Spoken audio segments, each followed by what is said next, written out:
Hello everyone, welcome back to Gopal study circle. Students, આજે આપણે વિડીયોમાં સ્ટડી કરીશું ધોરણ 8 ગુજરાતી માધ્યમમાં એક્ઝામ્પલ નંબર ઉદાહરણ નંબર 2 માં છે ઉકેલ શોધો. 5x + 7/2 = 3/2 × x - 14, જેમાં આપણને x ની કિંમત શોધવાની કહી છે, યાની ઉકેલ શોધો. It's very easy example. Let's see કેવી રીતે આપણે સોલ્વ કરીશું. ચાલો તે જોઈએ. x ની કિંમત આપણને નથી ખબર એટલે પહેલા મેં ક્વેશ્ચન માર્ક કરી દીધી છે.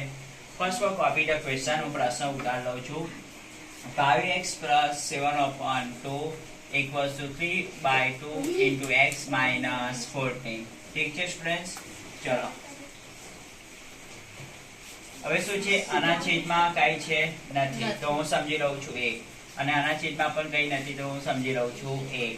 તો અહીંયા છેદમાં 2 છે ને જ્યારે અહીંયા છેદમાં કેટલા છે 1, તો મારી 1 ની જગ્યાએ કેટલા કરવા છે 2 કરવા છે. તો હું શું કરીશ, રસા સરખો કરીશ. એટલે અહીંયા 1 ને હું 2 વડે ગુણીશ. એટલે 5x ના છેદમાં 1 ને હું નીચે 2 વડે ગુણું છું તો ઉપર પર મારે 2 વડે ગુણવા પડે, અને વત્તા 7 ના છેદમાં 2 એઝ ઇટ ઇઝ = 3 ના છેદમાં 2 × x એવા ને એવા -14 ના છેદમાં 1 છે. અહીંયા છેદમાં 1 છે, જ્યારે અહીંયા કેટલા છે 2. રસા સરખા કરવા માટે નીચે 1 ને હું 2 વડે ગુણું તો ઉપર પર મારે 2 વડે ગુણવા પડે.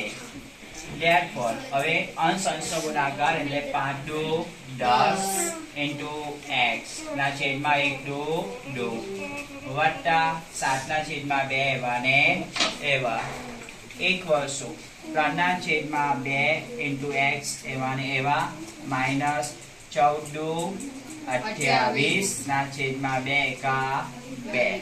ઓકે, ચલો હવે દેખો રસા સરખા છે બબ્બે એટલે એક જ વાર આપણે 2 લખીશું. અંશમાં જે ક્રિયા થશે તે કરીશું. 10x + 7 = સિમિલર પણ અહીંયા છેદમાં 2 એક જ વાર લખીશું 2 3x - 28. Therefore ની સાઈન બરાબરની બંને બાજુ છેદ સમાન છે એટલે બબ્બે કેન્સલ થઈ જશે. તો અંશમાં શું હશે અહીંયા પર 10x + 7 = અહીંયા શું વધ્યું 3x - 28. Therefore હવે 10x એવા ને એવા આ જે +3x છે એને હું આ બાજુ લાવી દઉં તો શું થઈ જાય -3x = આ -28 એવા ને એવા રહેશે.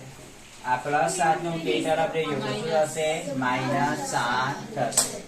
હવે આ બાજુ આપણે સોલ્વ કરીશું. જો 10x - 3x 10 માંથી 3 જાય તો કેટલા વધે 7x. તો આપણે લખીશું અહીંયા પણ 7x = જો અહીંયા બંને સંખ્યા ઋણ છે, 28 પણ માઈનસ છે અને 7 પણ ઋણ છે, તો જો બે સંખ્યા ઋણ હોય તો સરવાળો કરી ચિહ્ન ઋણ મૂકવું. 28 ને 7 35 થયા, બટ કેવા 35 -35.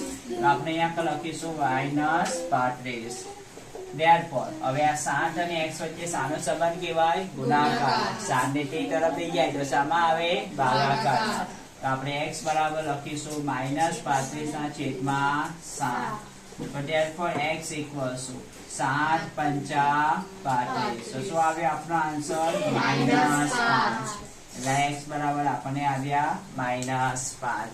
It's very easy example. ઘણો સહેલો હતો. I hope કે તમને ખબર પડી હશે.